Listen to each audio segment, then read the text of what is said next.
이진우의 손에 잡히는 경제.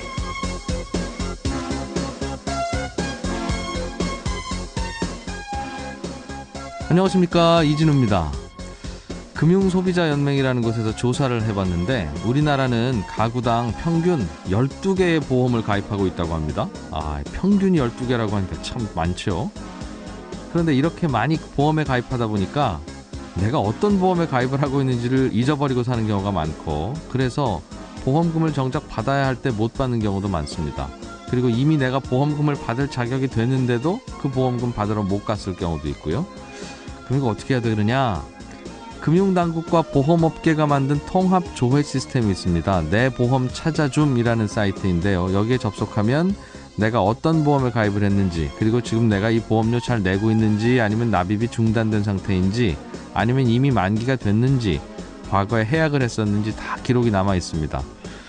내 보험 찾아줌이라는 사이트고요. 이거 이외에도 금융소비자 정보 포털 파인에서는 은행뿐만 아니라 보험사, 증권사, 우체국 같은 다양한 금융회사에 갖고 있는 내 계좌 모두를 다 확인할 수 있습니다.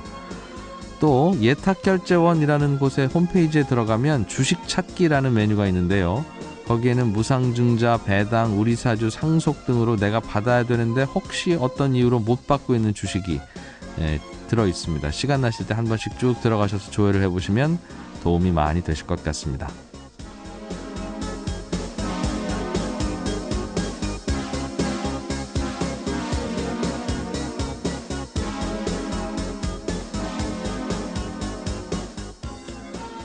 전기자동차 시장에서는 요즘 트럭을 전기차로 만드는 게 유행인가 봅니다. 미국의 테슬라가 전기트럭 만들겠다고 발표했는데 중국이나 독일의 기존 자동차 회사들도 이 전기트럭 시장에 속속 뛰어들고 있다는군요.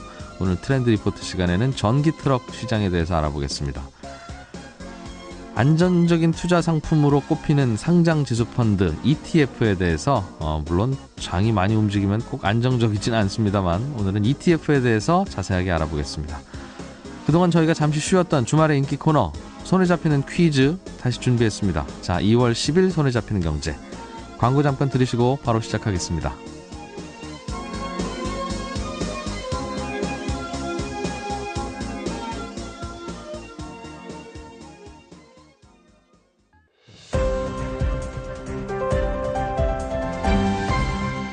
이진우의 손에 잡히는 경제.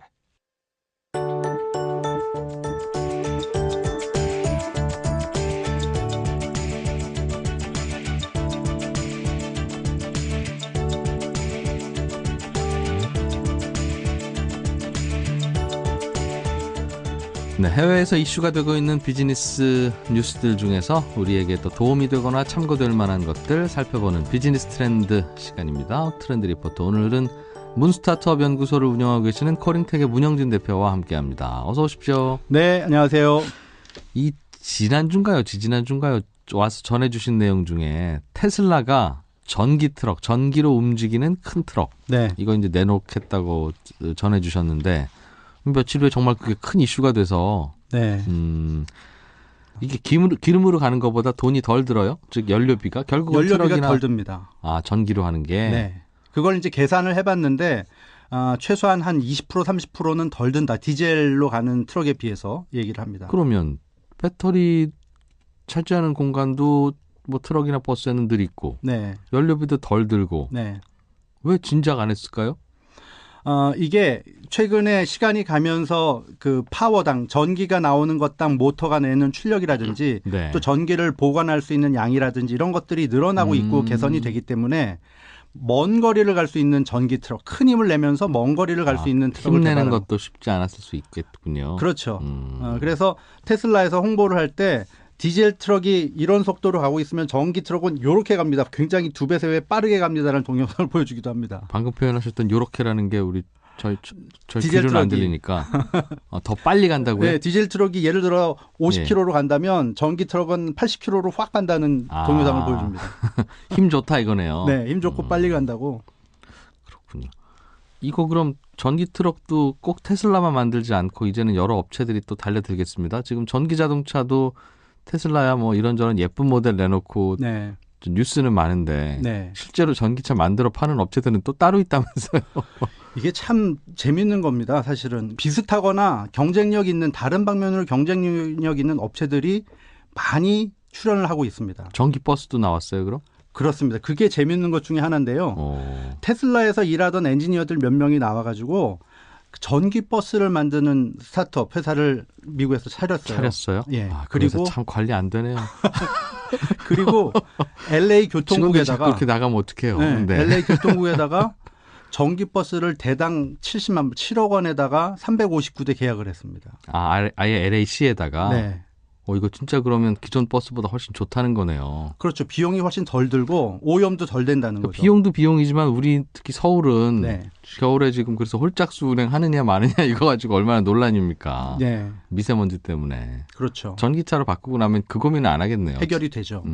정말 저 먼지가 어디서 왔는지 이제 입증이 되겠네요. 다 네. 전기차로 바꾸면. 그러다 보니까 미국 정부에서도 관심이 많고요. 슬그머니 LA 정부에서 발표한 게 뭐냐면 미국 회사 한 곳하고 중국의 BYD라는 업체하고 약 2천억 원대에 달하는 전기버스 도입을 위한 계약을 했습니다. 발표는 테슬라가 하고 계약은 다른 회사들하고. 테슬라는 이제 트럭 만드는 사이에 또 전기차가 네. 막 들어오고 있는 거죠. 그렇군요. 중국 회사가 만든다고요? 전기 버스를? 네. BYD라는 회사가 만드는데요. BYD? 네. 예. Bring Your Dream이라고 자기네들은 또 중국 이름을 바꾼 거지만 재밌게 해석도 하고 있고요. 뭐 약자로. 네. 이게 중국에서 제일 큰 전기차 회사라면서요. 뉴스가 몇 년 전에 나왔었는데 워런 버핏이 중국의 전기 자동차 회사에 투자한다. 지금은 뭐 일대 주주라는 얘기도 하고 있고. 그래요. 워런 버핏이 막강한 힘을 발휘하고 있는 회사입니다. 그렇군요. 그러니까 워런 버핏이 이런 것들을 다 미리 봤을 수도 있어요. 정확하지는 않더라도. 저도 보긴 봤는데 유일한 차이는 그때 워렌 버핏은 돈이 있었고 저는 네. 없었다는 차이입니다. 그리고 또 워런 버핏은 실제로 행동을 했다는 거고 또 우리는 그냥 보고 있었다는 게 다르죠. 아니 돈이 그만큼 없었어요. 예. 네, 그래서 BYD에서도 버스를 또 미국으로 보내는 일들을 하고 트럭도 미국으로 수출합니다. 전기 트럭도 여기서 만들어요? 네. 한 20만 불짜리를 벌써 수출을 하고 있다고 합니다. 중국의 이 BYD라는 회사가 네. 전기차는 이젠 진짜 중국이 넘버원이네요. 네. 싸서가 아니라 네. 어디 좀 이런 버스 없나 하면 저기 저 친구들은 만들어요. 하면 가보면 중국 회사라는 거잖아요. 전기차는. 최근에 굉장히 놀라운 보도가 하나 있었는데요. 중국의 여러 도시 중에 쉔첸이라고 있잖아요. 네. 거기 도시에 이용되는 버스를 전부 전기버스로 한다라는 발표가 있었습니다. 100년 후에? 아니요. 2017년까지. 그러니까 몇 년 전부터 준비를 했고요. 올해네요, 당장? 그러니까 작년에 예. 완성이 된 거고요. 일부 미진한 거 18년에 또 보충을 하겠죠. 이제 그럼 기름 먹는 차들은 안 다녀요, 여기는? 버스는 안 다닌다고 그럽니다. 거의 무슨 뭐 놀이공원처럼 됐군요, 이제. 그게 전기버스가 몇 대 안 될 것 같잖아요. 네. 그 도시에 전체 운영되는 전기버스가 몇 대나 될 것 같으세요? 도시 전체로. 참고로 미국의 뉴욕하고 LA하고 버스가 많이 다니는 5개 도시를 합한 전부 버스가 한 5,800대 된다고 그럽니다. 이 도시는 한 1,000대쯤 돌아다닙니까, 그럼? 저도 그렇게 생각을 했는데 네. 이 도시에서 전체적으로 운영하는 버스 대수가 16,000대라고 그럽니다. 쉔첸 이 지역에서. 아직 중국인들은 저 이른바 자가용 많지 않으니. 승용차가 많지 않으니까 상대적으로. 그러니까 상대적으로 버스 이용하는 분들이 많고 네. 필요한 버스도 많겠네요. 네. 근데 다 전기로 달린다고요? 네. 그리고 그중에 새로 구입하는 버스의 80%는 이 BYD가 또 공급을 하고 있다고 그럽니다. 그러니까 전기버스를 만드는 그런 기술이나 노하우를 다양하게 축적을 하고 있는 거죠. 네. 그 자동차 다른 승용차들도 그럼 중국 차들이 좀 많이 만드나요? 중국 차들이 전기로 움직이는 승용차들, 뭐 네. SUV 이런 것들도 내놓고 있나요? 그렇습니다. 이 2018년 CES 쇼에 보면 바이톤이라는 회사가 있는데요. 여기서는 우리가 SUV라고 부르잖아요. 스포츠 유틸리티 비클. 그거를 SIV라고 해서 렉서스랑 비슷하게 생긴 모델을 출시를 했어요. 어떻게 자동차인데요? 네. 예. 이거는 스마트 인텔리전스 비클 해가지고 SUV랑 비슷한데 이름을 달리 붙였어요. 생긴 건 SUV랑 비슷해요? 네, 비슷한데 안에 LCD 계기판이 대시보드 전체를 차지할 정도로 굉장히 큽니다. 전기차예요? 네. 그럼 엔진 안 돌아가고. 네. 그리고 특징으로 얘기를 할 수 있는 것들은 여기에 이제 자기의 그 일상 기록 스케줄이라든지 아니면은 또 웨어러블에 있는 건강을 체크할 수 있는 이런 것들을 자동차에서 다 수집을 해서 클라우드로 보내는 기능을 해서 휴대폰에서 할 수 있는 건 차가 다 한다. 이렇게 또 홍보를 합니다. 스마트폰하고 연동이 잘 되나 보네요. 그렇죠. 제대로 연동을 하게 해놔서 이 차는 재미있는 것이 BMW하고 그러니까 독일 회사하고 네. 그다음에 인피니티 그 일본 또 유럽계 또 미국의 오퍼레이션이 있는 이 회사들이 힘을 합쳐서 중국에서 만든 겁니다. 다 중국 차라고만 하기도 어렵네요, 이제. 여러 나라 기술이 집약돼 있고 생산은 또 중국에서 하는 거죠. 얼마쯤 합니까, 이런 거는 가격이? 일단 판가를 4만 5천 불로 하고 250마일 약 한 500km 간다고 했으니까 테슬라에서 10만 불 가까이 판매하는 차에 비해서 네. 성능은 견줄만하다 이렇게 얘기는 할 수 있을 것 같아요. 이제는 뭐 그냥 요즘에는 자동차 대리점 가도 네, 그냥 전기차 파는 경우들이 꽤 생겼어요. 이번에 우리나라에도 있는 GM이라는 회사가 네, 볼트인가요? 네, BOLT 볼트죠 전기차. 네, 그거 이제 사다 파는 건데 사실상 예. 그것도 사람들 막 줄 서서 사고 막 그랬다는 뉴스가 있던데. 작년에 1회 첫 회분으로 들어온 게 빠른 시간 안에 단종이 됐었다는 얘기를 하죠. 예.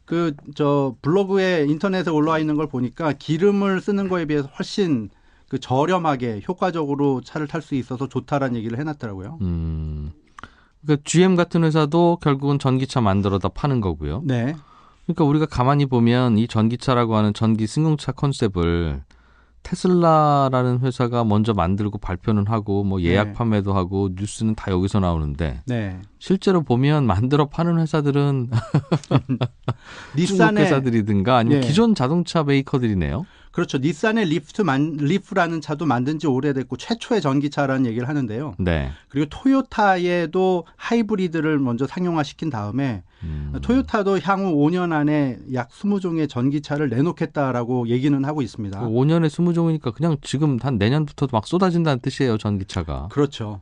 그런데 다만 시장에서 지금 그나마 테슬라랑 경쟁하면서 앞서 나가고 있는 것을 실제로 볼 수 있는 게 네. GM의 모델이 그나마 제일 빠르다라는 얘기를 하는 겁니다.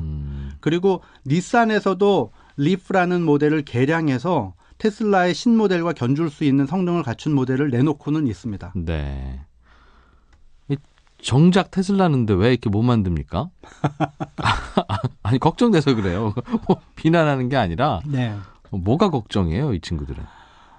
이 친구들은 소프트웨어라든지 새로운 기술을 자동차에 접목시키는 것들은 IT 관점에서 보면 아주 훌륭한 친구들이고 잘하고 있는 건 사실입니다. 네. 소비자의 만족도도 높고요. 그런데 처음에 이 테슬라에서 출시한 차들은 굉장히 비싼 차고 고급 차죠. 네. 그런 차들은 뭐 생산 대수가 많지 않아도 워낙 비싸게 팔면 되니까 그러면은 뭐 고객도 만족하고 회사도 괜찮은 거죠. 전기차라는 이유로 똑같이 생겼지만 1억 좀 더 주는 소비자도 있을 수 있으니 그리고 또 속도도 막 빨리 가고 여러 면에서 그들한테 해피하니까요. 팔면 되는데. 네. 그런데 테슬라 입장에서도 그 차는 판매할 수 있는 대수가 제한적이니까 예. 소비자들이 뭐 조금 더 싸게 많이 살 수 있는 모델을 만들겠다. 양산의 개념을 적용한 차가 테슬라 모델 3거든요. 네. 그것을 작년 하반기에 출시하겠다라고 했는데 런칭하는 시점이 조금씩 늦어지고 있고 올해 3월로 또 늦어졌습니다. 예. 그러면서 돈 떨어지니까 이젠 트럭 팔고 먼저 돈 받고 이러는 바람에 돈을 굉장히 많이 투자를 하고 있는 건데요. 워낙 테슬라가 자동차를 양산하던 회사가 아니잖아요. 그렇죠. GM, 그다음에 포드, 뭐 크라이슬러 이런 회사는 막말로 50년 넘게 자동차를 만들던 회사입니다. 공장에다가 쭉 이렇게 라인 깔아놓고 네. 근로자들도 뽑고 네. 해서 많이 만들어내는 게 이게 양산이잖아요. 그렇죠. 근데 노동자들도 다 익숙해져 있고요. 근데 그게 그렇게 힘들어요? 자동차 회사 입장에서는 힘들지 않죠. 워낙 하던 일이니까. 그런데 네. 자동차를 전혀 모르던 사람이 공장을 차리고 그것을 새로 한다는 것은 굉장히 챌린징한 일이죠. 기계 사다가 사람들 이게 채용해서 네. 이거랑 이렇게 붙이시면 이게 이제 문짝이에요 하고 만들면 될 것 같은데 안 되나 봐요. 그게 어려운가 봐요. 그렇죠. 이진우 기자님이 여기서 방송하는 건 굉장히 쉬운 일이고 잘할 수 있는 일인데 갑자기 어떤 음식점 가가지고 저 짜장면을 만들어 보세요 그러면 어렵잖아요. 그렇겠죠. 짜장면 만드는 분도 갑자기 방송하라고 하면 어려워요. 마찬가지. 네. 그 IT나 소프트웨어 잘 만들고 조그만 차를 만들던 거는 괜찮은데 조그만 수의 차를 만들던 건 괜찮은데 네. 갑자기 포드나 GM처럼 많은 많이 대수를 만드는 게 어려워요? 만들려면 여러 가지 양산 기술도 있어야 되고 노하우도 있어야 되고 그런 것들을 수십 년간 쌓아오는 노하우가 있는 회사랑 견주어 보려면 상대적으로 더 시간도 걸리고 공부하면서 해야 되니까 어렵잖아요. 그러니까 그게 그렇게 어렵냐 하는 겁니다. 그러니까 예를 들면 뭐가 안 돼서 네. 양산이라고 하는 게 같은 시간대에 대규모 공장에서 많이 만들어내는 거잖아요. 어찌 네. 보면 그래서 더 쉽게 느껴지기도 하는데 네. 처음에 모델 만드는 게 어렵지 네. 자 이걸 이제 똑같이 하는 거야 하는 건 그게 좀 쉬워 보이기도 하는데 왜 테슬라는 양산을 그렇게 못하고 실제로 프로토타입을 만들고 그다음에 양산 모델을 만드는 것은 또 다른 얘기가 되겠죠. 왜냐하면 양산을 하기 위해서는 차를 만들어서 뭐 충돌 테스트도 하고 부품도 뭐 조달해야 될 부품도 거고. 만들면서 또 양산용은 또 안 나오니까 좀 다르게 모디피케이션도 하고 여러 가지 변화와 적용하는 과정들이 있는데 그게 많이 해본 게 아니다 보니까 시간이 더 걸리는 겁니다. 비용도 더 들고요. 그러니까 부품 회사들도 다 이제 그럼 양산을 해야 돼서 그게 어려운가요? 그러면? 그렇죠. 거기에 맞춰서 그런 것들을 잘 원활하게 돌아가게 하는 게 삐꺼덕하면서 시간과 노력이 더 들어가는 거죠. 뒤집어 생각하면 그동안 자동차 회사들이 네. 그런 생태계 만들어서 이런 신차 만들려면 그런 바디는 저기다 주문하고 뭐 저 플라스틱 그 틀은 저기다 주문하고 하는 그 노하우가 네. 이게 만만한 게 아니란 뜻이기도 하네요. 만만하지 않죠. 이게 IT 업계는 핸드폰이나 이런 것들 한번 만드는데 한 1년이면 되잖아요. 1년이면 새 모델이 나오고 또 다음 모델을 하잖아요. 네. 자동차 업계는 차를 한번 개발하는데 보통 3년, 4년, 5년이 걸려요. 5년 걸리던 걸 지금 3년으로 줄였다고 하는데 그러면 그 사이에 수많은 시행착오와 수정인들이 있는 거거든요. 그런 것들을 IT 회사처럼 단순에 딱 하기는 어려운 게 이 제조업인 거죠. 이 테슬라 전기차 만든 분도 이렇게 어려울 줄은 몰랐다는 생각을 안에서 아마 하고 있을지도 모르겠네요. 그러다 보니까 업계에서는 테슬라의 진짜 경쟁자는 다른 작은 전기 회사들이 아니라 GM 같은 회사.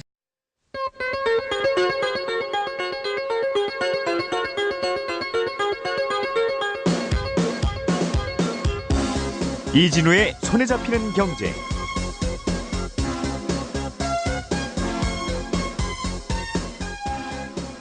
안녕하십니까, 이진우입니다.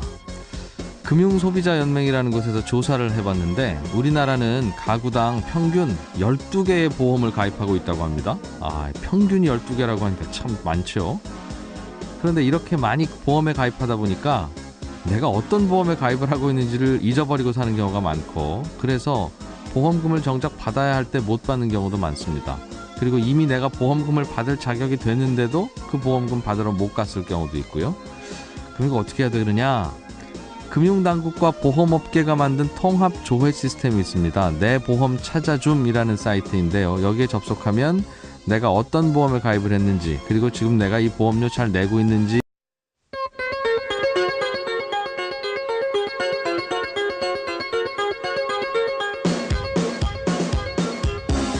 이진우의 손에 잡히는 경제.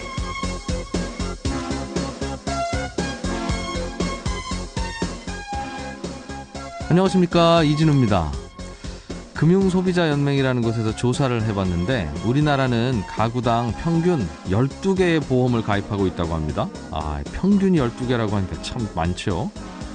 그런데 이렇게 많이 보험에 가입하다 보니까 내가 어떤 보험에 가입을 하고 있는지를 잊어버리고 사는 경우가 많고 그래서 보험금을 정작 받아야 할 때 못 받는 경우도 많습니다. 그리고 이미 내가 보험금을 받을 자격이 됐는데도 그 보험금 받으러 못 갔을 경우도 있고요. 그러니까 어떻게 해야 되느냐? 금융당국과 보험업계가 만든 통합조회 시스템이 있습니다. 내 보험 찾아줌이라는 사이트인데요. 여기에 접속하면 내가 어떤 보험에 가입을 했는지 그리고 지금 내가 이 보험료 잘 내고 있는지 아니면 납입이 중단된 상태인지 아니면 이미 만기가 됐는지 과거에 해약을 했었는지 다 기록이 남아 있습니다. 내 보험 찾아줌이라는 사이트고요. 이거 이외에도 금융소비자 정보 포털 파인에서는 은행뿐만 아니라 보험사 증권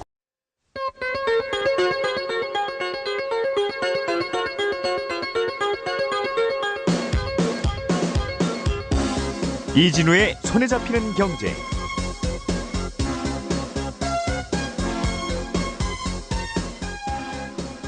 안녕하십니까, 이진우입니다.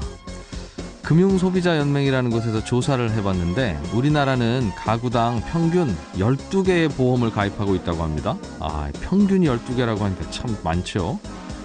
그런데 이렇게 많이 보험에 가입하다 보니까 내가 어떤 보험에 가입을 하고 있는지를 잊어버리고 사는 경우가 많고, 그래서 보험금을 정작 받아야 할 때 못 받는 경우도 많습니다.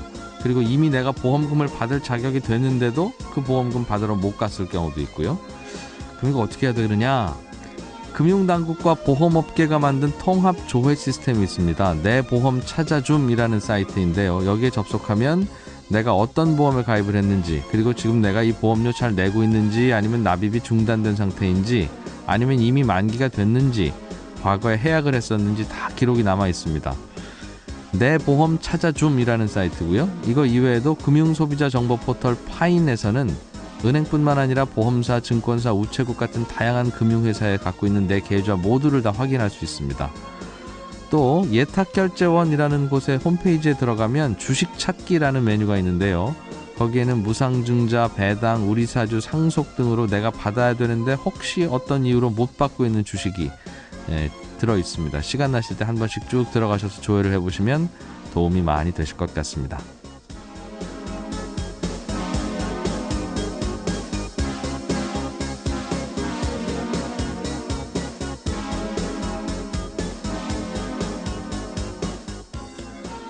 전기자동차 시장에서는 요즘 트럭을 전기차로 만드는 게 유행인가 봅니다. 미국의 테슬라가 전기트럭 만들겠다고 발표했는데 중국이나 독일의 기존 자동차 회사들도 이 전기트럭 시장에 속속 뛰어들고 있다는군요.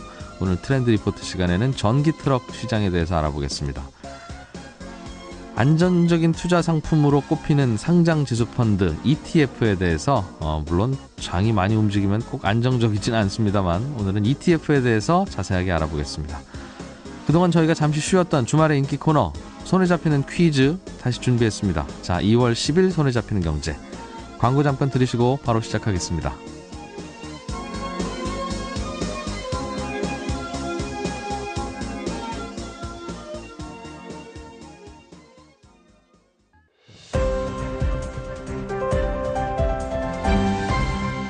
이진우의 손에 잡히는 경제. 그러니까 딱 그거네요. 정말 주식시장 전체가 네네. 요만큼 오르면 내가 산 그 ETF도 요만큼만 오르고 네네. 떨어지면 그만큼만 떨어지고. 네, 맞습니다. 그러니 내가 산 것만 그러면 제일 좋겠지만 내가 산 것만 떨어지는 일은 없겠군요. 그러니까 네, 시장 맞습니다. 전체를. 네네. 근데 종류가 굉장히 많아요. 보면 딱 네. 그러면 주식시장 따라가 하면 딱 그거 하나일 것 같은데 뭐 그렇게 다양하게 많습니까? 네, 주식 시장에도 우리나라도 보면 이제 코스피 시장이 있고 코스닥 시장이 있고 그다음에 뭐 채권 시장이 있고 여러 시장이 있기 때문에 그런 시장을 대표해서 따라가는 상품들을 만들어 놓은 거고요. 현재 지금 상장된 게 330개가 있습니다. 네. 330개가 있는데 그중에 이제 대표적인 거는 코스피 200을 추정하는 ETF고요. 그다음에 이제 최근에 이제 만들어졌지만 코스닥 150 ETF가 또 가장 좀 인기를 받고 있습니다. 거래가 많이 되는 거는 거기 이제 레버리지와 인버스 상품. 네. 레버리지라고 하는 거는 일간 수익률의 2배를 추정하기 때문에 만약에 코스피 200 지수가 2% 올랐다고 한다면 레버리지는 4% 오르는 상품이거든요. 레버리지라고 하는 건 2배. 2배 레버리지죠. 예. 인버스라고 하는 건 그제 반대의 개념입니다. 시장이 만약에 지금 뭐 최근에 많이 빠지고 할 때 네. 시장이 3%를 빠졌다 그러면 인버스 상품은 3%가 이익 나는 상품입니다. 반대로 가도록. 반대로 되는 상품이 있고요. 그러다 보니까 뭐 코스피 200, 코스닥 150에 레버리지 인버스만 붙여도 벌써 종류가 많지 않습니까? 예. 거기에다가 이제는 이제 각 나라별로 해외에도 미국, 일본, 중국을 비롯해서 베트남, 인도네시아, 러시아까지도 이제 상품이 만들어져 있고요. 여러분들이 시장이 또 빠지면 뭐 골드 한번 투자해야겠다라는 분들 계시는데 골드도 ETF가 있고요. 원유 가격 오르는데 원유도 ETF도 있고 부동산 ETF도 있고 이렇게 다양한 ETF가 국내에 상장이 되어 있습니다. 네. 그래요. 그러면 금값이 오를 것 같다면 금 ETF를 사면 네네. 내가 산 후에 금값이 2배가 됐다. 네네. 그럼 금 ETF도 2배가 되는 겁니까? 네, 맞습니다. 굳이 금은방 안 가도 되는. 네, 맞습니다. 네. 그렇군요. 이게 되게 그럼 주가지수라고 하는 건 주가지수를 구성하는 여러 종목들이 있고 그거를 종목의 배분 비율대로 다 골고루 담아야 되는데 네네. 그걸 내가 일일이 다 담아서 사면 주가지수가 따라 올라가는 대로 올라가고 내리는 대로 내리겠지만 네네. 그거 다 일일이 조정하고 담기 번거로우니 네. 저희가 담아 놓을 테니까 그 담아 놓은 걸 그냥 한 조각씩 사세요. 그 말이네요. 네. 예를 들어서 주식 종합 세트라고 보시면 종합 되는 선물 거예요. 세트. 네, 종합 주식을 한꺼번에 200종목을 담아서 네. 상장을 시켜놨으니 이걸 사시면 200종목 사는 거랑 똑같습니다. 알겠어요.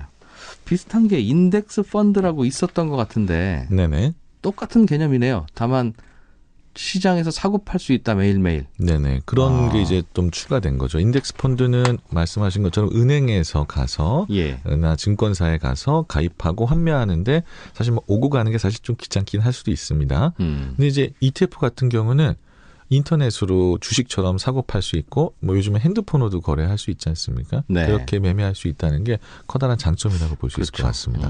아침에 샀다가 또 1시간 후에 팔았다가 또 1시간 후에 살 수 있는 건데 이 ETF는 네, 맞습니다. 펀드를 그렇게 하려면 펀드 같은 경우는 가입하고 환매를 하게 되면 보통 이제 그날 종가에 한 번만 거래가 됩니다. 안 되죠. 네. 돈을 참 안 주죠. 네네. 그렇기 때문에 그날 가입하고 그날 환매는 일단은 펀드는 불가하다고 보겠고요. ETF는 뭐 요즘같이 시장이 급락할 때는 네. 내가 한창 빠질 때 샀다가 오를 때 조금만 플러스 나고 팔아도 되는 게 커다란 장점이라고 볼 수 있을 것 같습니다. 알겠습니다. 한 가지 또 궁금한 건 주가 지수를 따라가는 ETF라고 하는데 주가 지수라고 하는 건 예를 들면 조금 올라가고 있다고 쳐요. 네. 그런데 주가 지수를 따라가는 ETF를 어느 날 어떤 분이 많이 팔아버릴 수도 있잖아요. 네네. 갖고 있던 ETF를 한꺼번에 팔면 쭉 떨어질 수도 있지 않습니까? 네. 그럼 그 쭉 떨어지는 순간은 주가 지수를 못 따라가고 있는 거잖아요. 네. 그거는 어떻게 하죠? 그런 걱정을 하시는 분들이 많이 계시더라고요. 예. 그 ETF를 매매하다 보면 매도호가나 이제 매수호가의 잔량을 보면 내가 많이 사거나 많이 팔면 시장이 나 때문에 하락하는 거 아닌가라는 걱정을 하시는 분들이 계시는데 이제 그렇지 않게 저희가 ETF 시장에는 유동성 공급자라는 이제 LP라고 하죠. 시장 조성자를 만들어 놓고 있습니다. 그게 무슨 말이냐면 누군가가 돈이 급히 필요해서 팔았다라고 네. 이제 ETF를 팔았다 그러면 그 시장 조성자가 그 ETF를 사고요. 반대로 시장에서 그 다른 주식 종목을 매도하는 이런 그 시장 조성자가 있는데요. 이분들은 예를 들어서 누군가 급하게 팔면 싸게 샀다가 이쪽에 주식시장에서 주식을 비싸게 팔 수 있기 때문에 이게 네. 차익 거래가 됩니다. 결론은 시장을 아무리 내가 ETF를 많이 팔아도 시장 조성자 때문에 적정 주가를 유지해 준다는 거죠. 뭐 100억, 200억을 하든 몇백억을 하든 알겠어요. 움직일 수가 시장은 그렇게 호시탐탐 노리는 네네. 분이 있으니까 시장은 그 길을 벗어나지 않는다. 네네 맞습니다. 이해가 됐어요. 알겠습니다. 인버스 ETF라고 하는 게 있는데요. 네네. 그거는 시장이 1% 오르면 오히려 그 인버스 ETF는 떨어지고 반대로 시장이 내리면 네네. 내린 만큼 오히려 인버스 ETF는 올라간다고 들었습니다. 네네. 근데 그거는 뭔 어떤 건지는 이해는 가는데 네네. 어떻게 그게 돼요? 그러니까 그 ETF 상품을 분해해 보면 네네. 어떻게 되는 거죠? 그냥 따라가는 거야. 시장 지수만큼 나도 그냥 좀 사서 모아놓고 있으면 저절로 따라가는 건데 네. 거꾸로 가는 건 어떻게 만들었어요? 거꾸로 가는 거는 저희가 파생 상품을 이용해서 만들어 놓는데요. 파생 상품이라고 하는 거는 이제 주로 선물 매매를 하는 거죠. 여러분들이 이제 선물 매수가 있고 매도가 있는데 선물 매수라고 한다는 거는 3개월 뒤에 시장이 오를 거라는 데 투자하는 상품이고요. 오르면 돈 버는 거죠. 보는 게 선물 매수고요. 예. 선물 매도라는 거는 3개월 뒤에 선물 시장이 빠진다에 투자를 하시는 분들이 이제 선물 매도라고 하는 건데 네. 이 선물 매도라는 상품을 개인도 할 수 있겠지만 예. 이게 뭐 처음에 개시증금이라든지 좀 교육을 더 받아야 되고 개인 투자자들이 하기가 굉장히 좀 쉽지 않은 상품이고요. 처음부터 이제 돈이 좀 많이 필요한 상품입니다. 그 상품을 인버스 ETF에 저희가 만들어 놓음으로써 한 10,000원, 20,000원 되는 비용으로 내가 시장 하락하는데 투자할 수 있는 상품이 만들어지게 되는 거죠. 알겠어요. 시장이 하락할 것 같으면 내가 돈 버는 상품을 내가 직접 하려면 네네. 선물 시장에 가서 선물을 계속 매도를 해야 되는데 네, 맞습니다. 그걸 굳이 번거롭게 하지 마시고 네. 인버스 ETF를 사면 네. 그 돈으로 우리가 선물 알아서 매도할게요. 그 말이에요? 네네, 맞습니다. ETF는 둘 다 심부름 해주는 거네요. 그럼 올라가는 ETF도 복잡하게 다 사지 마시고 네네. 저한테 돈만 맡기시면 제가 알아서 사다 드릴게요. 걱정 마세요. 이거고 네, 맞습니다. 인버스도 복잡하게 선물 시장 가서 그거 하지 마시고 네. 할 줄 모르시잖아요. 그냥 저희가 할게요. 이제 그 네네. 말이네요. 네, 맞습니다. 기분은 살짝 나쁜데 할 줄 아는데. 근데 예를 들어서 이렇게도 보셔도 되는 게요. 선물 같은 경우로 직접 매매를 하게 되시면은 선물 시장이라는 것 자체가 레버리지를 일으켜가지고 매매를 하기 때문에 마진콜이라는 게 나올 수가 있습니다. 굉장히 좀 위험한 상황인데요. 그러니까 내 예상과 달리 반대로 가면 포지션으로 가게 되면 네. 마진콜이 나고요. 손실이 무한대로 나는 상품입니다. 사실 굉장히 투자하려면 전문적으로 좀 공부를 하셔야 투자를 하는 게 위험한 상품이기 때문에 예. 인버스 ETF는 그렇게 위험한 상품은 아닙니다. 그걸 안에 넣어놓기 때문에 마진콜이 나지가 않는 상품입니다. 마진콜이라고 하면 고객님이 맡기신 거 다 털어도 더 내셔야 되는 겁니다. 내기에 많이 지셨어요. 그 말인데. 네. 예전 9.11 테러 같은 경우에 내가 만약에 시장이 올라간다고 해놨는데 9.11 테러에 시장이 급락을 했고요. 네. 지금 뭐 최근에 미국 시장 급락하는 것처럼 내가 선물 매수 포지션을 해놨는데 급락을 하게 되면 내 돈 플러스 더 내야 되는 그런 상황이 발생하는 거죠. 그럴 때 선물은 더 달라고 하는데 인버스 ETF는 그런 게 없습니다. 그러면 안전한 만큼 네네. 수익도 선물보다는 적겠네요? 그렇죠. 그러니까 당연히 그렇죠. 근데 그 수익률의 배수를 정확하게 지수의 1배로 맞춰놓은 거죠. 지수가 1 올라가면 마이너스 1 되고. 알겠어요. 네. 조금 좀 안전한 선물이다? 네, 맞습니다. 그렇군요. 그러면 그렇게 고마운 심부름을 해주면 네네. 심부름 값을 누가 받아야 될 것 같은데 네, 맞습니다. 그럼 ETF는 사고 팔고 하는 과정에서 그 심부름 값을 줍니까? 즉 주식도 사고 팔고 하면 증권사한테 수수료 내잖아요. 네네. 세금도 내고. 네네. ETF도 그래요? ETF는 보수라는 게 있습니다. 이제 펀드 보수처럼 ETF 보수가 있는데 예. 그거를 사고 팔 때 떼진 않습니다. 그러니까 언제 떼냐면 수익률에서 저희가 매일 365분의 1 해서 조금씩 떼나가고 있다는 거죠. 예를 들어서 이게 좀 이해하시기 힘드시다면은 시장에 내가 투자하는 코스피 200 지수가 1년을 투자했는데 코스피 지수가 10% 올랐다. 네. 라고 본다면 그 10%를 다 따라가야 되는 게 맞는데 만약에 그 코스피 200 지수의 보수가 0.1%라고 한다면 네. 10%에서 0.1% 뗀 것만큼 못 따라갈 수 있다는 구조로 만든 게 그게 보수 개념입니다. 그러니까 매일 조금씩. 그렇죠. 매일 조금씩 떼는 건데 그렇다고 한다면 그 ETF로 매매할 때 내는 돈은 뭐냐, 수수료는 네. 뭐냐라고 예. 하는 거는 주식 매매 수수료입니다. 네, 그렇게 내는 건 내는데 보수는 실질적으로 눈에 보이게 떼지 않는다라고 보시면 될 것 같습니다. 알겠어요. 그러면 말없이 네. 그냥 매일매일 조금씩 가져간다는 뜻이네요. 그 조금씩이 굉장히 티가 안 나고요. 여러분들이 매매하실 때 예를 들어서 매매할 때 한 틱이라고 하죠. 이 네. 매수 매도 호가가 0.05%다라고 하면 저희가 뛰어가는 보수가 0.0001이기 때문에 여러분들이 한 호가 차이도 안 나기 때문에 매매하실 때는 거의 느끼지 못하실 겁니다. 알겠습니다. 네. 그 아까 실제 시장의 지수를 따라가는 ETF일 경우에 시장 지수하고 그 ETF 가격이 괴리가 되면 유동성 공급자라는 분들이 지켜보다가 그거를 가져가기 때문에 네네. 그 길은 계속 지킨다고 말씀 주셨는데 네네. 그 말은 ETF는 그러니까 그냥 시장을 제대로 반영하고 있겠거니라고 믿고 아무 때나 사도 되는 건가요? 그러면 괴리라고 하는 건 그냥 없는 거라고 보면 돼요? 그렇다라고 보면은 이제 그 좀 위험할 수 있고요. 특히 이제 국내 상품 같은 경우는 거의 괴리가 나지 않습니다. 동시간대에 되기 때문에. 예. 근데 해외에 투자하는 상품은 괴리가 날 수가 있습니다. 예를 들어서 중국 본토 시장에 내가 투자하려고 하는데 괴리가 많이 났다라는 거는 중국 시장이 아직 오픈이 안 됐다는 겁니다. 뭐냐면 중국 시장은 우리나라 시장은 9시에 오픈이 되는데 중국은 10시 반에 오픈이 되는 거죠.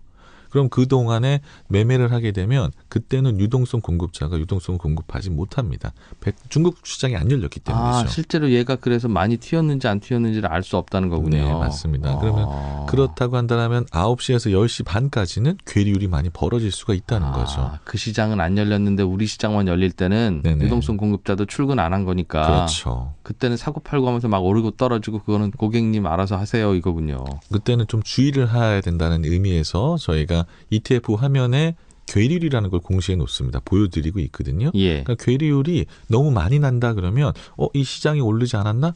열리지 않았나? 아니면 이 시장이 휴장인가? 어떤 이유가 있나를 한번 확인해 보시고 여러분들이 투자하셔야 알겠어요. 된다는 의미에서 괴리율은 중요한 상품. 지난번에 거래 입니다. 마쳤던 그 가격 중심으로 알려드릴 테니 네네. 혹시 그거보다 많이 오르거나 많이 떨어지면 주의해서 사세요. 네네. 맞습니다. 많이 올랐는데 거래되고 있다는 건 분명히 장 열리면 많이 오를 거야라고 투자자들이 믿으니까 미리 예측하는 그 거죠. 가격에 거래되는 거긴 하겠군요. 네, 맞습니다. 그런데 그런 말도 있더군요. 즉 금 ETF도 그런가요? 또 원유도 그렇고 올라가는 만큼만 올라가는 게 아니라 좀 덜 올라가기도 하고 네네. 뭐 그런 일이 가끔 벌어진다고 해요. 네네. 특히 원유 선물 ETF에서 이제 그런 경우가 많이 발생을 하는데요. 네. 원유 선물 ETF는 저희가 원유 선물에다 투자하는 거기 때문에 원유 예. 이 원유 자체에다 투자할 수 있는 상품은 없습니다. 원유 선물에 투자하기 때문에 원유 선물이라는 거는 매달 롤오버를 해야 된다는 건데요. 선물을 오늘 갖고 있던 거를 내일 또 이제 다음 달에 바꿔야 되는 롤오버 해지 비용, 그 이전 비용이 그 비용이 네. 발생하게 되면 그 비용이 누적이 되게 되면 시장을 잘 못 따라갈 수 있다는 단점이 있습니다. 그래서 원유 선물 ETF 같은 경우는 보통 한 달 주기로 네. 이제 롤오버를 하는데요. 롤오버 비용이 발생하지 않은 한 달 정도만 만약에 투자하게 된다라고 한다면 제대로 수익률을 낼 수 있지만은 원유는 알겠는데요. 네네. 롤오버는 뭐예요? 롤오버는 예. 이 선물 이 예를 들어서 내가 앞으로 원유가 어떻게 올라가겠다라고 투자하는 상품이 이제 선물인데요. 그렇잖아요. 네. 앞으로 선물값을 예측해서 네네. 내기하는 거죠. 그렇죠. 그 예. 내기가 매달 이루어집니다. 네. 네, 매달 이루어지는데 매달 이루어질 때 그 만기라는 게 있는데요. 그 만기가 끝나면은 예. 다음 달에 일어난 내기를 다시 가입을 해야 되는 거죠. 그렇죠. 그럼 다시 가입할 때 어떻게 보면은 뭐 판돈이라고 해야 되나요? 네. 그런 비용이 발생하게 되는 겁니다.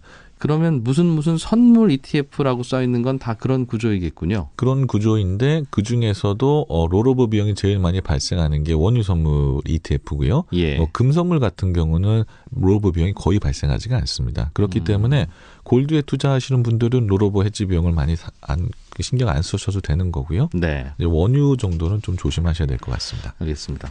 그럼 저는 이런 생각도 해봐요. 앞으로 나는 언제 오를지 내릴지 모르겠지만 우리나라 주식시장이 1년 후에는 지금보다 2배가 있을 것 같아. 네네. 라고 생각하면 지금 100만 원을 ETF를 사놓으면 네네. 1년 후에 진짜 2배가 써요. 네. 그러면 200만 원 됩니까? 네, 됩니다.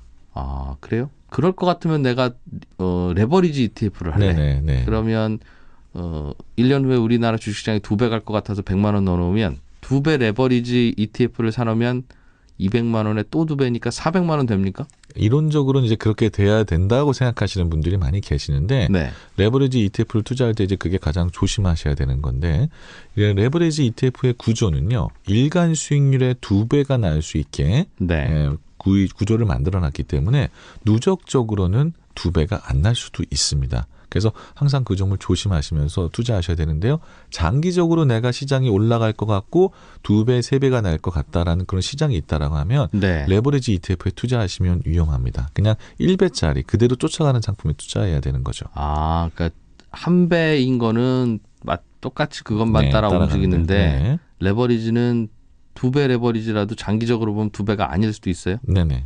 그럼 2배보다 넘을 수도 있어요? 2배보다 넘을 수도 있고요. 아, 잘 모른다 이 말이군요. 네네. 보통 이제 2배보다 넘을 수 있는 확률은 적습니다. 왜냐하면 2배보다 넘을 수 있는 확률은 계속 오르기만 해야 되거든요. 시장이요. 네. 계속 오르기 시작한다라면은 내가 레버리지 상품이 10% 오르면은 만약에 100원짜리가 110원이 되고요. 예. 거기에 또 복리 효과 때문에 더 뿔긋뿔긋하기 때문에 훨씬 더 플러스가 나겠지만 시장이 들쑥날쑥 변동성이 커지면서 가게 되면 손실이 날 수도 있습니다. 오히려. 알겠어요. 그러니까 주식은 100원에 사서 10% 오르고 또 10% 오르면 다음 날은 110원이 되고 110원에 10%가 오르면 11원이 오르니까 121원이 되는데 네. 레버리지 ETF는 10%씩 올랐으니까 그냥 20%만 주는 거군요. 120원 그렇게. 네, 그러다가 빠지면은 120원에 20%가 한번 다시 빠지게 된다고 한다면 96원까지 빠지기 때문에 이 올라갔다가 내려갔다를 반복하는 시장에서는 예. 마지막에 2배로 끝났다고 할지라도 알겠어요. 수익률이 2배가 안 나는 겁니다. 그러니까 복리 효과를 싹 빼버린 거군요. 레버리지 상품은. 복리 효과 때문에 수익률이 안 날 수 있다는 거죠. 그렇겠죠. 네네. 예. 그럼 거꾸로 가는 것도 그런가요? 예를 들면 인버스 상품이라고 할 때 시장이 10% 오르면 그건 10% 내리는 거고 네네. 시장이 내리면 반대로 오르는 건데 네네, 맞습니다. 한 1년 묻어뒀더니 시장이 50% 반토막 났다. 네네. 아, 그럼 나는 인버스 했으니까 네. 2배겠네? 라고 생각할 수 있겠지만 예. 그렇게 안 된다는 거죠.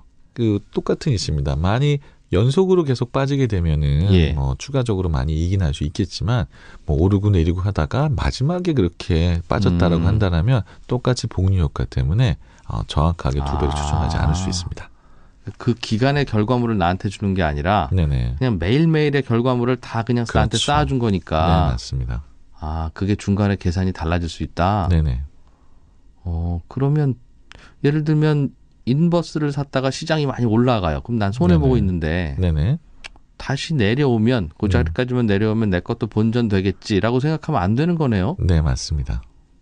그럼 어떻게 해야 돼요, 그러면? 레버리지하고 인버스를 투자하실 때는 단기적으로 시장이 급등하거나 급락할 때만 투자하시는 게 맞습니다. 그래서 만약에 가장 조심하셔야 되는 게 시장이 빠졌다라고 나는 레버리지 사서 올라갈 걸 기대한다고 했는데 시장이 안 올라가면 네. 그건 빨리 빠져나오셔야 되는 거예요. 만약에 시장이 1년 뒤에 다시 제자리에 가도 내가 레버리지 ETF를 샀으면 제자리에 안 온다는 겁니다.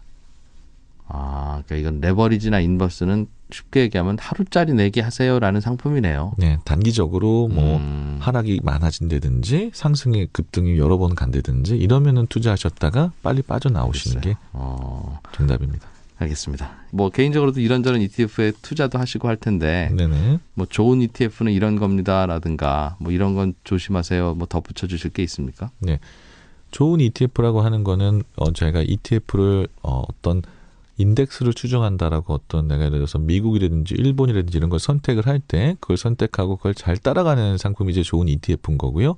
만약에 그 중에서 여러 가지가 있다면은 유동성이 풍부한 거래량이 많은 거를 하시게 되면 아마 들어갔다가 나올 때 조금 더 유리한 조건으로 투자할 수 있으실 겁니다. 그리고 그 전에 주의하셔야 될 거는 내가 뭐 어디 투자하려고 하는 지수가 정확하게 찾고 투자하셔야 되는데 예를 들어서 내가 중국 CSI 300에 투자하는데 이게 상해 종합주가 지수랑 틀린 거거든요. 네. 근데 나는 상해 종합주가 지수에 투자했다라고 생각하시게 되면 이게 괴리가 날 수 있습니다. 그래서 그런 것들을 여러분들이 꼭 확인하시고.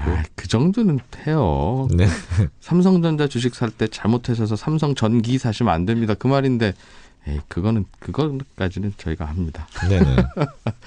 근데 사실은 맞아요. 그 지수라고 하는 게 뭐 복잡해서 그리고 네네. 다 무슨 알파벳으로만 막 구성되어 있고 그렇잖아요. 네, 맞습니다. 그게 뭔지 알아야 되는 건 사실 중요하더군요. 네네. 예.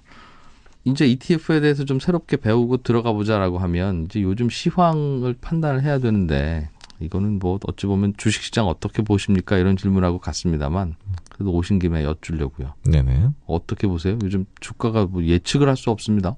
네, 이렇게 주가가 예측할 수 없고 투자하기 힘든 상황에서는 저희가 이제 개별 종목보다는 ETF가 훨씬 낫다라고 말씀드릴 수 있고요. 왜냐하면 여러 종목이 한꺼번에 투자하기 때문에 위험이 분산되는 효과를 나타내고요. 이라도 같이 잃는다. 네. 동료들하고. 예. 그렇기 때문에 훨씬 더 이제 리스크가 많이 줄어들 수 있고, 근데 이제 여기서 급락한다고 막 급하게 나는 시장 올라갈 거 확신해 하면서 레버리지 ETF를 사시고 이런 식으로 약간 너무 투기성으로 하게 되면 저는 위험하다라고 생각을 하고요. 내가 시장이 사실 이렇게 많이 빠지게 되면 투자할 수 있는 좋은 기회일 수 있습니다. 그렇죠? 그럼 이렇게 되면 내가 어디에 투자할지를 먼저 정하시고 그다음에 거기에 자산 배분한다고 생각하시고 ETF로 자산 배분이 굉장히 쉬운 상품이기 때문에 미국, 일본, 중국, 뭐 어디 베트남 다 투자할 수 있기 때문에 이런 나라에 자산 배분하듯이 배분을 하면서 1배짜리 ETF로 여러분들이 투자하시는 게 레버리지 말고요. 많이 도움이 되실 것 같습니다. 알겠어요. 기왕 뭐 오르는 쪽으로 투자하려면 2배, 3배가 좋지. 내 말이 맞다면 나는 더 성공하는 거니까 라고 하는 건데. 네, 그런 거는 사실 많이 위험할 수가 있습니다. 실제로 오르더라도 그만큼 못 벌 수 있다는 말씀 주셨으니까요. 장기적으로 내가 이 시장이 좋을 것 같다고 해서 기다릴 수 있다고 한다면 네. 1배짜리 ETF에 투자하시고 기다리시면은 수익이 나실 겁니다. 알겠습니다. 2배짜리 샀다가 1년 후에 정말 2배가 됐어도 내 거는 하나도 안 오를 수도 있는 거예요. 네네. 그렇죠? 정말 조심하셔야 됩니다. 새롭게 배웠어요. 네, 한국투자신탁운용의 김현빈 ETF 팀장이었습니다. 고맙습니다. 감사합니다. 네, 오늘 방송 중간에 드렸던 퀴즈는 우리나라의 4대 사회보험이 아닌 걸 골라주세요. 이게 문제였죠. 정답은 3번 퇴직연금이었습니다. 4대 보험이라고 하면 고용보험, 산재보험, 국민연금, 그리고 건강보험 이 네 가지를 의미하죠. 네, 손에 잡히는 경제 오늘 순서는 여기까지고요. 내일 일요일 오전 11시 5분에 또 오겠습니다. 함께해 주신 여러분 고맙습니다.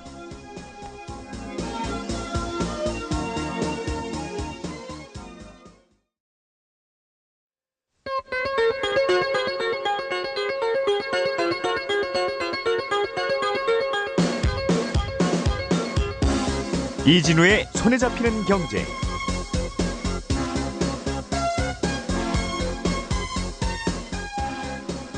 안녕하십니까, 이진우입니다.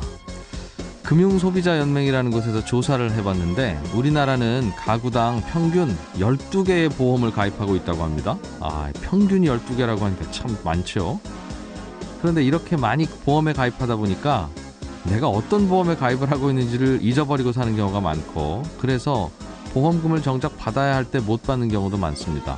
그리고 이미 내가 보험금을 받을 자격이 됐는데도 그 보험금 받으러 못 갔을 경우도 있고요. 그러니까 어떻게 해야 되느냐? 금융당국과 보험업계가 만든 통합조회 시스템이 있습니다. 내 보험 찾아줌이라는 사이트인데요. 여기에 접속하면 내가 어떤 보험에 가입을 했는지, 그리고 지금 내가 이 보험료 잘 내고 있는지, 아니면 납입이 중단된 상태인지, 아니면 이미 만기가 됐는지, 과거에 해약을 했었는지 다 기록이 남아 있습니다. 내 보험 찾아줌이라는 사이트고요. 이거 이외에도 금융소비자 정보 포털 파인에서는 은행뿐만 아니라 보험사, 증권사, 우체국 같은 다양한 금융회사에 갖고 있는 내 계좌 모두를 다 확인할 수 있습니다. 또 예탁결제원이라는 곳의 홈페이지에 들어가면 주식 찾기라는 메뉴가 있는데요. 거기에는 무상증자, 배당, 우리사주, 상속 등으로 내가 받아야 되는데 혹시 어떤 이유로 못 받고 있는 주식이 들어있습니다. 시간 나실 때 한 번씩 쭉 들어가셔서 조회를 해보시면 도움이 많이 되실 것 같습니다.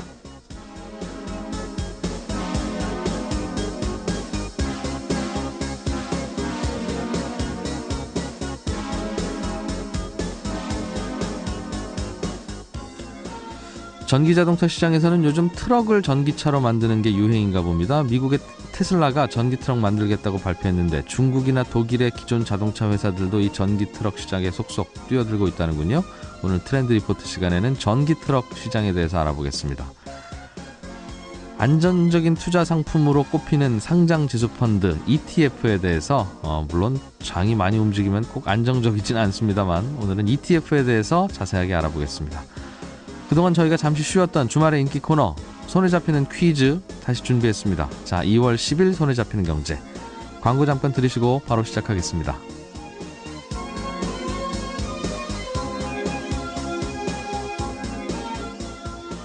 하기도 어렵네요, 이제. 여러 나라 기술이 집약돼 있고 생산은 또 중국에서 하는 거죠. 얼마쯤 합니까, 이런 거는 가격이? 일단 판가를 4만 5천 불로 하고 250마일 약 한 500km 간다고 했으니까 테슬라에서 10만 불 가까이 판매하는 차에 비해서 네. 성능은 견줄만하다 이렇게 얘기는 할 수 있을 것 같아요. 이제는 뭐 그냥 요즘에는 자동차 대리점 가도 네. 그냥 전기차 파는 경우들이 꽤 생겼어요. 이번에 우리나라에도 있는 GM이라는 회사가 네. 볼트인가요? 네, BOLT 볼트죠, 전기차. 네, 그거 이제 사다 파는 건데 사실상. 예. 그것도 사람들 막 줄 서서 사고 막 그랬다는 뉴스가 있던데. 작년에 1회 첫 회분으로 들어온 게 빠른 시간 안에 단종이 됐었다는 얘기를 하죠. 예.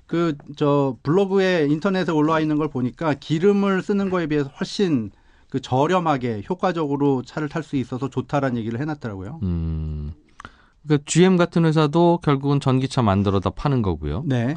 그러니까 우리가 가만히 보면 이 전기차라고 하는 전기 승용차 컨셉을 테슬라라는 회사가 먼저 만들고 발표는 하고 뭐 예약 네. 판매도 하고 뉴스는 다 여기서 나오는데 네. 실제로 보면 만들어 파는 회사들은 중국 닛산의 회사들이든가 아니면 예. 기존 자동차 메이커들이네요. 그렇죠. 닛산의 리프라는 차도 만든 지 오래됐고 최초의 전기차라는 얘기를 하는데요. 네. 그리고 토요타에도 하이브리드를 먼저 상용화시킨 다음에 토요타도 향후 5년 안에 약 20종의 전기차를 내놓겠다라고 얘기는 하고 있습니다. 5년에 20종이니까 그냥 지금 한 내년부터 막 쏟아진다는 뜻이에요, 전기차가. 그렇죠.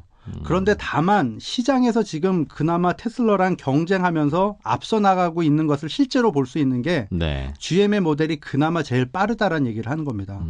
그리고 닛산에서도 리프라는 모델을 개량해서 테슬라의 신모델과 견줄 수 있는 성능을 갖춘 모델을 내놓고는 있습니다. 네. 정작 테슬라는데 왜 이렇게 못 만듭니까? 아니 걱정돼서 그래요. 비난하는 게 아니라 네. 뭐가 걱정이에요, 이 친구들은? 이 친구들은 소프트웨어라든지 새로운 기술을 자동차에 접목시키는 것들은 IT 관점에서 보면 아주 훌륭한 친구들이고 잘하고 있는 건 사실입니다. 네. 소비자의 만족도도 높고요.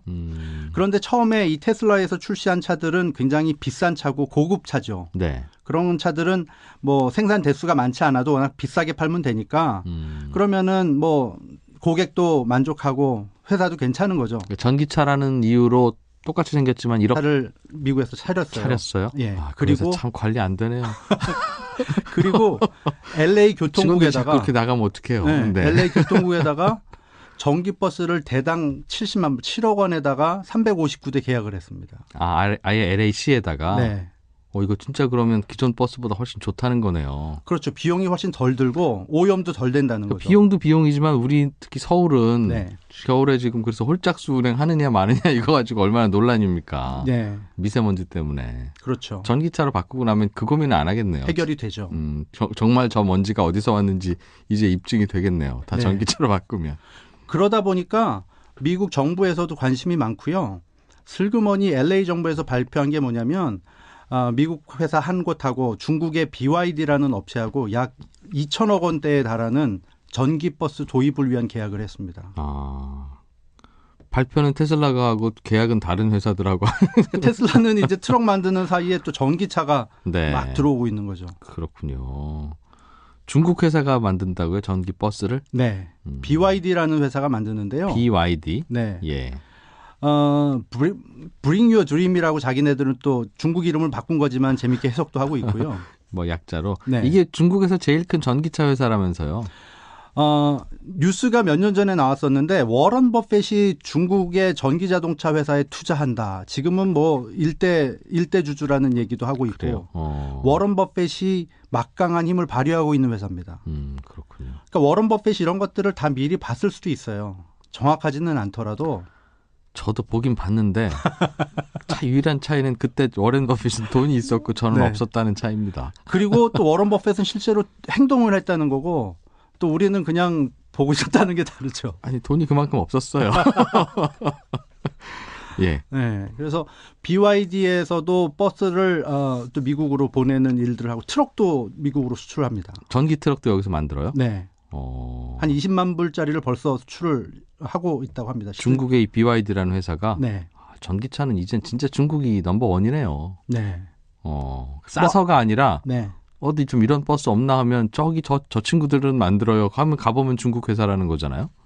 전기차는. 최근에 굉장히 놀라운 보도가 하나 있었는데요. 중국의 여러 도시 중에 쉔첸이라고 있잖아요. 네. 거기 도시에 이용되는 버스를 전부 전기버스로 한다라는 발표가 있었습니다. 100년 후에? 아니요. 2017년까지.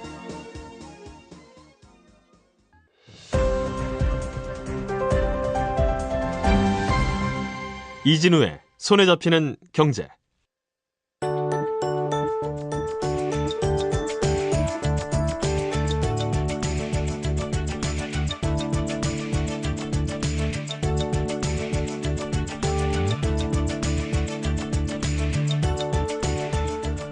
네, 해외에서 이슈가 되고 있는 비즈니스 뉴스들 중에서 우리에게 또 도움이 되거나 참고될 만한 것들 살펴보는 비즈니스 트렌드 시간입니다. 트렌드 리포터. 오늘은 문스타트업 연구소를 운영하고 계시는 코링텍의 문영진 대표와 함께합니다. 어서 오십시오. 네, 안녕하세요. 이 지난주인가요? 와서 전해주신 내용 중에 테슬라가 전기 트럭, 전기로 움직이는 큰 트럭. 네. 이거 이제 내놓겠다고 전해주셨는데 며칠 후에 정말 그게 큰 이슈가 돼서 네. 이게 기름으로 가는 것보다 돈이 덜 들어요? 즉 연료비가? 결국은 연료비가 트럭이나 덜 듭니다. 전기로 하는 게. 네. 그걸 이제 계산을 해봤는데 최소한 한 20% 30%는 덜 든다. 디젤로 가는 트럭에 비해서 얘기를 합니다. 그러면 배터리 차지하는 공간도 뭐 트럭이나 버스에는 늘 있고 네. 연료비도 덜 들고 네. 왜 진작 안 했을까요? 이게 최근에 시간이 가면서 그 파워당 전기가 나오는 것당 모터가 내는 출력이라든지 네. 또 전기를 보관할 수 있는 양이라든지 이런 것들이 늘어나고 있고 개선이 되기 때문에 먼 거리를 갈 수 있는 전기 트럭, 큰 힘을 내면서 먼 거리를 갈 수 있는 트럭을 힘내는 개발하고. 것도 쉽지 않았을 수 있겠군요. 그렇죠. 그래서 테슬라에서 홍보를 할 때 디젤 트럭이 이런 속도로 가고 있으면 전기 트럭은 이렇게 갑니다. 굉장히 2배, 3배 빠르게 갑니다라는 동영상을 보여주기도 합니다. 방금 표현하셨던 요렇게라는 게 우리 저희 디젤 귀로는 안 트럭이. 들리니까 더 빨리 간다고요? 네, 디젤 트럭이 예를 들어 50km로 간다면 전기 트럭은 80km로 확 간다는 동영상을 보여줍니다. 힘 좋다 이거네요. 네, 힘 좋고 빨리 간다고. 그렇군요. 이거 그럼 전기 트럭도 꼭 테슬라만 만들지 않고 이제는 여러 업체들이 또 달려들겠습니다. 지금 전기 자동차도 테슬라야 뭐 이런저런 예쁜 모델 내놓고 네, 뉴스는 많은데 네. 실제로 전기차 만들어 파는 업체들은 또 따로 있다면서요. 이게 참 재밌는 겁니다. 사실은 비슷하거나 경쟁력 있는 다른 방면으로 경쟁력 있는 업체들이 많이 출연을 하고 있습니다. 전기 버스도 나왔어요, 그럼? 그렇습니다. 그게 재밌는 것 중에 하나인데요. 테슬라에서 일하던 엔지니어들 몇 명이 나와가지고 전기 버스를 만드는 스타트업 회사지. 그러니까 몇 년 전부터 준비를 했고요. 올해네요, 당장? 그러니까 작년에 예. 완성이 된 거고요. 일부 미진한 거 18년에 또 보충을 하겠죠. 이제 그럼 기름 먹는 차들은 안 다녀요, 여기는? 버스는 안 다닌다고 그럽니다. 거의 무슨 뭐 놀이공원처럼 됐군요, 이제. 그게 전기 버스가 몇 대 안 될 것 같잖아요. 네. 그 도시에 전체 운영되는 전기 버스가 몇 대나 될 것 같으세요? 도시 전체로. 참고로 미국의 뉴욕하고 LA하고 버스가 많이 다니는 5개 도시를 합한 전부 버스가 한 5,800대 된다고 그럽니다. 이 도시는 한 1,000대쯤 돌아다닙니까, 그럼? 저도 그렇게 생각을 했는데 네. 이 도시에서 전체적으로 운영하는 버스 대수가 16,000대라고 그럽니다. 셴첸 이 지역에서. 아직 중국인들은 저 이른바 자가용 많지 않으니. 승용차가 많지 않으니까 상대적으로. 그러니까 상대적으로 버스 이용하는 분들이 많고 네. 필요한 버스도 많겠네요. 네. 근데 다 전기로 달린다고요? 네. 그리고 그 중에 새로 구입하는 버스의 80%는 이 BYD가 또 공급을 하고 있다고 합니다. 그러니까 전기 버스를 만드는 그런 기술이나 노하우를 다양하게 축적을 하고 있는 거죠. 네. 그 자동차 다른 승용차들도 그럼 중국 차들이 좀 많이 만드나요? 중국 차들이 전기로 움직이는 승용차들, 뭐 네. SUV 이런 것들도 내놓고 있나요? 그렇습니다. 이 2018년 CES 쇼에 보면 바이톤이라는 회사가 있는데요. 여기서는 우리가 SUV라고 부르잖아요. 스포츠 유틸리티 비클. 그거를 SIV라고 해서 렉서스랑 비슷하게 생긴 모델을 출시를 했어요. 어떻게 자동차인데요? 네. 예. 이거는 스마트 인텔리전스 비클 해가지고 SUV랑 비슷한데 이름을 달리 붙였어요. 생긴 건 SUV랑 비슷해요? 네. 비슷한데 안에 LCD 계기판이 대시보드 전체를 차지할 정도로 굉장히 큽니다. 전기차예요? 네. 그럼 엔진 안 돌아가고. 네. 그리고 특징으로 얘기를 할 수 있는 것들은 여기에 이제 자기의 그 일상 기록 스케줄이라든지 아니면은 또 웨어러블에 있는 건강을 체크할 수 있는 이런 것들을 자동차에서 다 수집을 해서 클라우드로 보내는 기능을 해서 휴대폰에서 할 수 있는 건 차가 다 한다. 이렇게 또 홍보를 합니다. 스마트폰하고 연동이 잘 되나 보네요. 그렇죠. 제대로 연동을 하게 해놔서 이 차는 재미있는 것이 BMW하고 그러니까 독일 회사하고 네. 그다음에 인피니티 그 일본 또 유럽계 또 미국의 오퍼레이션이 있는 이 회사들이 힘을 합쳐서 중국에서 만든 겁니다. 다 중국 차라고